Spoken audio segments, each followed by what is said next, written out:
Amar uncle. ஆ. இப்ப அமர்ன்ற பேர் வந்து இப்ப இல்ல அங்கிள். இப்பவும் அது பயங்கரமான ஒரு ஒரு ஸ்ட்ராங் நேமு, ஒரு மாடர்ன் நேமு.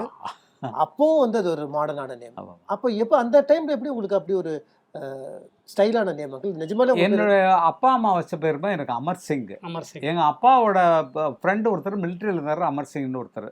அவரு ஃப்ரெண்ட்ஸு. எங்க அப்பா வந்து வெள்ளைக்காரன்ட்ட எஸ்டேட் மேனேஜராக ஒர்க் பண்ணவர்.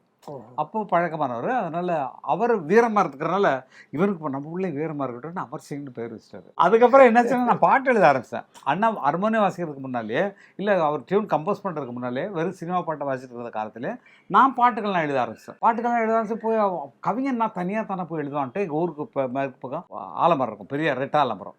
அங்கே போய் மரத்தில் ஏறி உட்காந்து எனக்கு என்னத்தோ வெண்ணில வெண்காவலிலே கங்கை நதி ஓடும், கங்கை நதி ஓரத்திலே கண்ணன் மனம் வாடும் சொல்லி எழுதியிருந்துருக்கேன். காதல் உணர்வே இருக்காது. பாட்டுகளை கேட்டு கேட்டு இப்படி பாட்டு எழுதணும் வந்துடும்.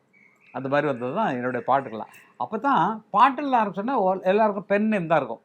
அவர் முத்தையா, யார் கவியர் முத்தையா வந்து அவர் பாட்டு எழுத வந்ததுக்கப்புறம் கண்ணதாசன் மாற்றிட்டாரு. ஓஹோ. ஆமா, ஒரிஜினல் பேர் முத்தையா. முத்தையா. அப்படியா? ஆமா. ஆமா. பாட்டு எழுத வந்தோன்னா கண்ணதாசன் வச்சாரு. கண்ணதாசன். வாலிக்கு பேரு ரங்கராஜன். அவர் பாட்டு எழுத வந்தோன்னா வாலின்னு சொல்லி போட்டாரு. ஆமா. அப்படி அந்த மாதிரி எல்லாரும் பேரை மாற்றிக்கிறாங்க, நம்மளும் மாற்றிக்கணும்னு சொல்லி இந்த அமர் சிங்குங்கிறதுல வந்து அந்த நேரத்தில் வந்து கங்கைன்னு ஒரு புத்தகம் வந்ததுமா. பொள்ளாச்சி மகாலிங்கம் இருக்கார் இல்லையா, அவர் நடத்தின பத்திரிகை பேர் கங்கை. கங்கைன்னா ஆன்மீக பத்திரிகை. அப்போ இந்த கங்கைங்கிற பேர் எனக்கு பிடிச்சி போச்சு.